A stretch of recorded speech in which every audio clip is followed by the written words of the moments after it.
ምን የሚለው ነው? የእርሱን በጎነት እንድትናገሩ። ዋው! ተነግሮ የማያልቅ የእግዚአብሔር በጎነት። ክብር ለጌታ ይሁን። ተነግሮ የማያልቅ የእግዚአብሔር በጎነት፣ የማያልቅ የእግዚአብሔር በጎነት። እኔ የእግዚአብሔርን በጎነት ስናገር ምንም ነው ቀር ምላሴን አይዘው፣ አንደበቴን አይዘው፣ ውስጤ አይያዝ። ደስ ነው የሚለኝ። ኢየሱስ ጌታ ነው። ሐሴት ነው የማደርገው እውነት ስለሆነ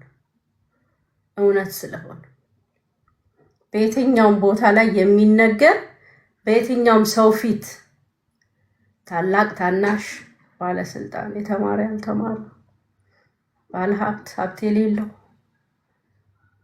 ስልጣን ያለው ስልጣን የሌለው፣ በየትኛውም ሰው ፊት ሊነገር የሚችል የእግዚአብሔር በጎነት፣ ለማንም ደግሞ አስፈላጊ የሆነ የእግዚአብሔር በጎነት። ክብር ለጌታ ይሁን። የሚነገር የእግዚአብሔር በጎነት በኢየሱስ ክርስቶስ እግዚአብሔር ለሰው ልጆች ያደረገው በጎነት። ሃሌሉያ! የእርሱን በጎነት እንድትናገሩ፣ የእርሱን በጎነት እንድትነግሩ። ከምን ወጥታችኋል አለን? ከጨለማ። በፊት የት ነበራችሁ? ጨለማ ውስጥ። አሁን ግን አለ ወደሚደነቅ ብርሃኑ ጠርቷችኋል አለ። ኢየሱስ ጌታ ነው። ወደሚጠፋ ወደሚበራ መብራት አይደለም የጠራን፣ ወደ ቀን አይደለም፣ ወደ ፀሐይ አይደለም፣ ወደ ራሱ ብርሃን። ኢየሱስ ብርሃን እንደሆነ መጽሐፍ ቅዱስ ይነግረናል። ኢየሱስ ጌታ ነው።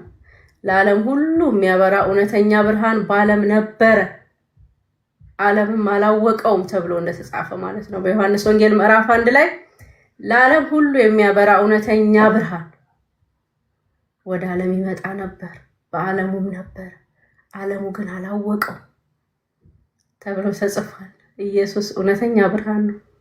ጌታ ኢየሱስ እውነተኛ ብርሃን ነው። ስለዚህ ጌታ ኢየሱስ ወደ ራሱ ነው የጠራን ከጨለማ ሕይወት